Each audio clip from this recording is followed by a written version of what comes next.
সুমিত একটা বড় মাল্টিন্যাশনাল কোম্পানির মার্কেটিং হেড ছিল। স্যালারি ভালোই ছিল, কিন্তু সুমিতকে প্রচুর ট্রাভেল করতে হতো। ও নিজের ঘরের থেকে বেশি হোটেলেই থাকতো। এরকমই একদিন রাতে সুমিত একটা ক্লায়েন্ট মিটিং সেরে নিজের ঘরে ফিরছিল। আকাশের অবস্থা খুব খারাপ ছিল, আর রাস্তাতেই হঠাৎই বৃষ্টি শুরু হয়ে গেল। সুমিতের ড্রাইভারের গাড়ি চালাতে খুবই অসুবিধা হচ্ছিল। বৃষ্টির জন্য বাইরে ঠিকমতো কিছুই দেখা যাচ্ছিল না। সুমিত তখন গাড়ির ড্রাইভারকে বলে গাড়িটাকে একটা হোটেলের সামনে দাঁড় করায়।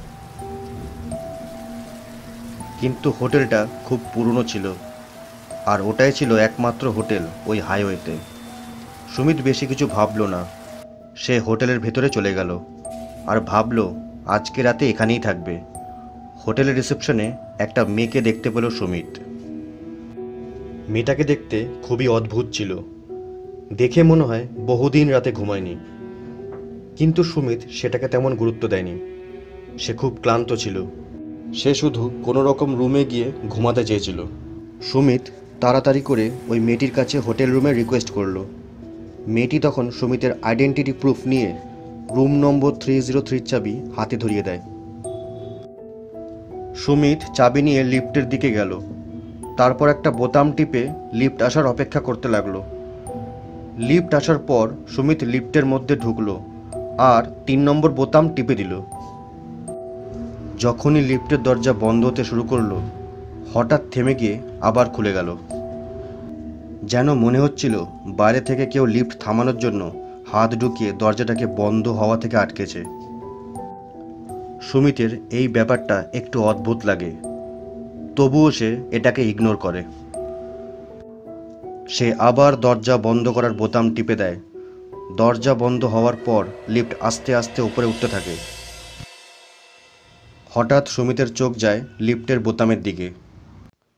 ওর চোখের সামনেই অটোমেটিক 3 নম্বর বোতামের লাইট নিভে গিয়ে 5 নম্বর বোতামের লাইট জ্বলে ওঠে।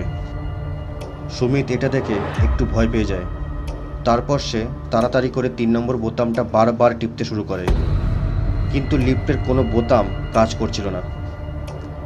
বোতাম টিপতে টিপতে সুমিত অনুভব করলো কেউ ওর পেছনে দাঁড়িয়ে ওর ঘাড়ের কাছে নিঃশ্বাস নিচ্ছে। সুমিত পেছনের দিকে ঘুরে তাকায়, কিন্তু কাউকে দেখতে পেল না। সুমিত এবার খুব ভয় পাচ্ছিল। লিফট 4th ফ্লোর পর্যন্ত পৌঁছে গেছিল। সুমিতের হার্টবিট এতটাই বেড়ে গেছিল যেন মনে হচ্ছিল এক্ষুনি ফেটে বেরিয়ে আসবে। ঠিক ওই সময় হঠাৎ লাইটটা নিভে যায় আর লিফট ওখানেই বন্ধ হয়ে যায়। Help, help, help, please, please help me, please, please help, help, help me, please, please, somebody help me, please, help, help, help me, please, please, somebody help me. ও জোরে জোরে চিৎকার করছিল। হঠাৎই ওর মুখের ওপর একটা হাত এসে গেল, আর ওর চিৎকার বন্ধ হয়ে গেল। আর ওর ডান কানে একটা আওয়াজ আসে।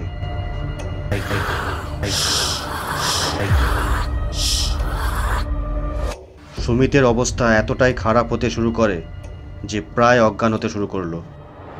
কিছুক্ষণ পরে আবার লাইট জ্বলে ওঠে, কিন্তু সুমিত দেখে ওই লিফটে ও ছাড়া আর কেউ নেই।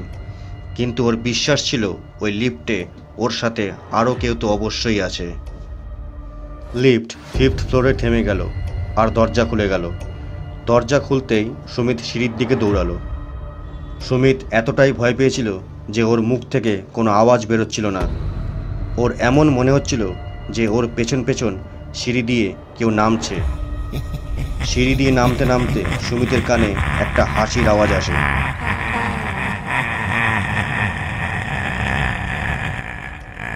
কোনো রকমে সুমিত রিসেপশন মেয়েটির কাছে পৌঁছায়।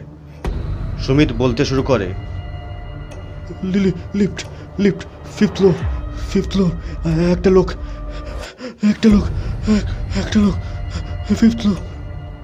মেয়েটি সুমিতকে জল দেয় আর সুমিত তার সাথে ঘটা পুরো ঘটনাটা বলে।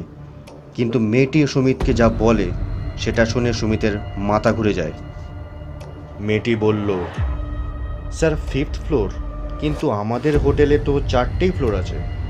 সুমিত তার সাথে ঘটে যাওয়া ঘটনাগুলোকে নিয়ে কোনো সঠিক ব্যাখ্যা দিতে পারে না, তাই সে তাড়াতাড়ি করে হোটেল থেকে বেরিয়ে যায়। ড্রাইভার তখন গাড়ির মধ্যে ঘুমাচ্ছিল। সুমিত ড্রাইভারকে তাড়াতাড়ি করে গাড়ি স্টার্ট করতে বলে। ড্রাইভার তখন সুমিতের অবস্থা দেখে তাড়াতাড়ি করে গাড়ি স্টার্ট করে দেয়। হোটেলের গেট থেকে কিছুটা বেরিয়ে সুমিত গাড়ির আয়নাতে দেখল ওই হোটেলের মেয়েটি হোটেলের গেটের সামনে দাঁড়িয়ে আছে, আর ওই মেয়েটির পেছনে একটা বড় কালো ছায়া দাঁড়িয়ে আছে। ওই দিনের পর থেকে সুমিত একা লিফটে যেতে ভয় পেত, আর একা বেশি রাতে ট্রাভেল করতো না। কিন্তু এখনও সুমিত মাঝে মধ্যে একটা স্বপ্ন দেখে যে ও একটা লিফটের মধ্যে আছে, আর ওই লিফট ওকে এমন জায়গায় নিয়ে যাচ্ছে যার কোনো অস্তিত্বই নেই।